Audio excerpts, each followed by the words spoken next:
இன்றே டவுன்லோட் செய்து உங்கள் ஃபேவரட் ஷோக்களை என்ஜாய் பண்ணுங்க. ஏய், இப்பவும் சொல்றேன் கேட்டுக்கோ. நான் இருக்கிற வரைக்கும் நீ என்ன நினைச்சு இங்க வந்தியோ அத நடக்க விட மாட்டேன். ஏய், நான் சொல்றத கேட்டுக்கோ. ஓப்பன் சேலஞ்சா சொல்றேன். எங்க அம்மா தூக்குல தொங்குனது இன்னும் அப்படியே கண்ணுக்குள்ளே இருக்கு. எங்க அம்மா தூக்குல தொங்கும் போது எப்படி துடிச்சிருப்பாங்க, எவ்வளவு வேதனைப்பட்டிருப்பாங்க. அதே துடிப்பும் அதே வேதனையும் அந்த சுபத்ரா தூக்குல தொங்கும் போது நான் பார்க்கணும். எங்க அம்மாவை பறி கொடுத்து எங்க அப்பா எப்படி கதறி துடிச்சாரோ அதே வேதனைய நீங்க எல்லாரும் அனுபவிக்கணும். அப்பதான் என்னோட ஆத்திரமும் கோபமும் அடங்கும். அது வரைக்கும் நான் ஓய மாட்டேன். நான் இருக்கிற வரைக்கும் அது கண்டிப்பா நடக்காது. நான் நடத்தி காட்டுறேன்டி. அப்ப தெரியும் இந்த ஸ்ரீஜா யாருன்னு. சீ, கெட்ட வழியும் குறுக்கு புத்தியும் இருக்கிற உனக்கே இவ்ளோ தெனாவட்டும் திமிரு இருந்தா, நல்ல எண்ணமும் கடவுள் நம்பிக்கையும் இருக்கிற எனக்கு எவ்ளோ தைரியமும் தன்னம்பிக்கையும் இருக்கணும். நீ சொன்னியே ஓப்பன் சேலஞ்ச். இப்போ நான் சொல்றேன் கேட்டுக்கோ. என் அத்தை மேல ஒரு துரும்பு கூட பட நான் விட மாட்டேன். இந்த வீட்ல இருக்கிற ஒவ்வொருத்தருக்குமே எந்த களங்கமும் வர நான் விட மாட்டேன். அப்படி நடக்க யாராவது காரணமா இருந்தா இந்த இசை சும்மா விட மாட்டான். உங்ககிட்ட ஒரு விஷயத்தை நான் சொல்ல மறந்துட்டேன்.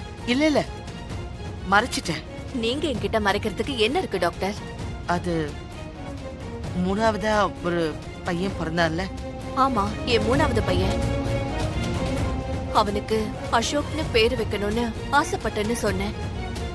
அவனை சொல்றீங்களா? அசோக் இன்னைக்கு இருந்திருந்தா எவ்வளவு சந்தோஷமா இருந்திருக்கும்.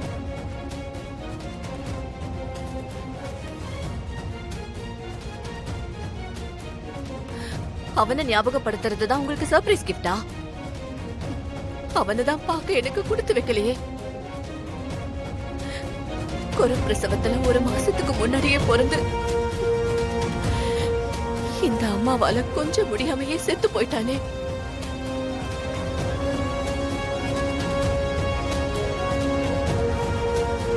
அவன் சாகல சுபத்ரா.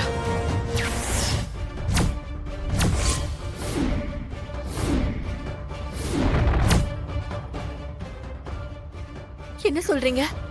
சாகலையா? இல்ல சுபத்ரா, அவன் சாகல.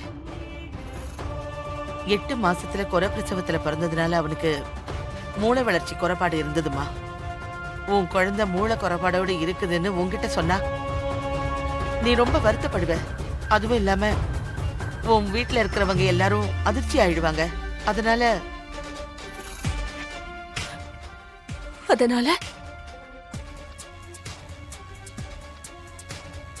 அதான் உன் குழந்தை இறந்துட்டான்னு அப்ப நான் உன்கிட்ட போய் சொன்னேன். என்ன டாக்டர், என்கிட்ட உண்மையை சொல்ல வேண்டியது தானே? குழந்தை கோரப்பாடோட இருந்தா நான் பாத்துக்க மாட்டேனா? இதையே இத்தனை வருஷம் கழிச்சு இப்ப சொல்றீங்க? அவ அமெரிக்காவுல எனக்கு தெரிஞ்சவரோட ஒரு ஹாஸ்பிட்டல்ல வச்சு, அதுவும் ஸ்பெஷல் கேர்ல ஹாஸ்பிட்டல்ல வச்சு ட்ரீட்மெண்ட் கொடுக்க ஆரம்பிச்சேன். என்ன சொல்றீங்க டாக்டர்? ஆமா, உன் அசோக் சாகல. அவ அங்கதான் வளர்ந்தான். அங்க என்னோட ரிலேஷன் வீட்டுல வச்சு பாதுகாத்துக்கிட்டு இருந்தேன். அங்க இந்த மாதிரி உள்ள ஸ்பெஷல் சில்ட்ரன் ஸ்கூல்ல படிச்சுக்கிட்டு இருந்தான்.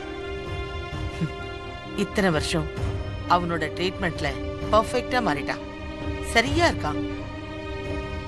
இப்ப அவன் ஆரோக்கியமா வளர்ந்திருக்கான் தெரியுமா? டாக்டர், எனக்கு அசோக்க பார்க்கணும் டாக்டர். உடனே பார்க்கணும். சீக்கிரமா பார்க்க தானே போற.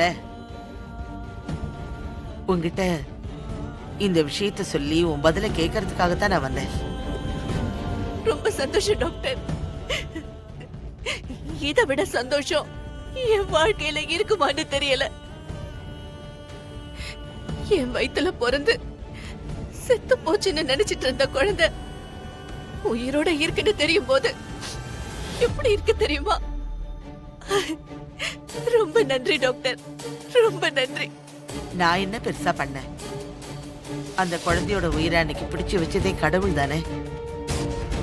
நான் என்ன ட்ரீட்மெண்ட் மட்டும்தான் பண்ணேன். நீ பண்ண புண்ணியம்தான் உன் குழந்தைய காப்பாத்தி இருக்கு. சரி, அப்ப நான் கிளம்பிட்டேன். டாக்டர், அசோக்கோட போட்டோவாவது காட்டுங்க. அவன் எப்படி இருக்கான்னு நான் பார்க்கணும். எப்படி இருப்பான்? அப்படியே உன்ன மாதிரி அழகா இருப்பான். நேர்ல கூட்டிட்டு வரல, அப்ப பாரு. 1 மாசம் காத்திருக்கணுமா? அவன் வரலனா பரவாயில்ல, அவன் இருக்கிற இடத்துக்கு நான் போய் பார்த்துட்டு வரேனே. ஐயோ, உன் பாசம் எனக்கு புரியுது சுபத்ரா. கொஞ்சம் எமோஷன் ஆகாம நிதானமா இரு. இந்த விஷயத்த உன்கிட்ட சொல்லும் போது உனக்கு எவ்வளவு அதிர்ச்சியா இருந்துச்சு. நீ இப்போ கொஞ்சம் யோசிச்சு பாரு. உனக்கு ஒரு அம்மா இருக்கான்னு நான் அவன்கிட்ட சொல்லணும், சொல்லி அவனை அழைச்சிட்டு வரணும். அதுக்கு கொஞ்சம் டைம் கூட. உன்கிட்ட கூட்டிக்கிட்டு வந்து அவனை ஒப்படைக்கிறது என்னோட கடமை. சரியா? உங்களுக்கு எப்படி நன்றி சொல்றதுன்னே தெரியல. ஐயோ, அதெல்லாம் ஒண்ணும் இல்ல.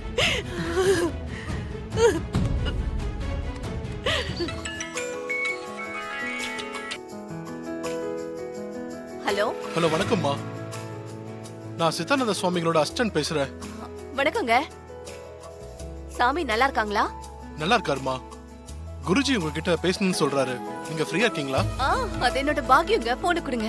சரிங்கம்மா, குருஜி கிட்ட போனை கொடுக்குறேங்கம்மா. குருஜி அவங்க லைன்ல இருக்காங்க. வணக்கம்மா. வணக்கம் சாமி. ஆ, நீங்க சொல்லுங்க சாமி. அதெல்லாம் ஒண்ணு இல்லம்மா. நான் காசியில இருந்து வந்துட்டேன்.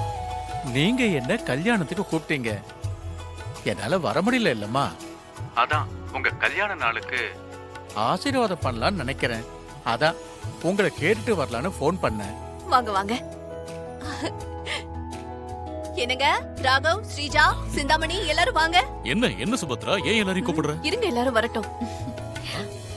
என்ன அண்ணி? எல்லாரும் வந்துட்டாங்க. சித்தானந்த சுவாமிகள் போன் பண்ணாருங்க. ஓ, நான் இங்க பக்கத்துல கோவில்ல இருக்கேன், நான் உங்க வீட்டுக்கு வரட்டுமான்னு கேக்குறாரு. ஐயோ, வர சொல்ல வேண்டியதுதானே? வர சொல்லிட்டேங்க. சித்தானந்த சுவாமிகள் போன தடவை வரும்போது எதுவுமே சாப்பிடல. ஆமா. அதனால இந்த தடவை அவர் சாப்பிட்டுட்டு தான் போகணும்னு நான் அன்பு கட்டளை போட்டிருக்கேன். சூப்பர் சுபத்ரா. ஸ்ரீஜா, நீயே சமைச்சு உன் கையால தான் அவருக்கு பரிமாறணும். சீக்கிரம் போய் எல்லாம் ரெடி பண்ணு.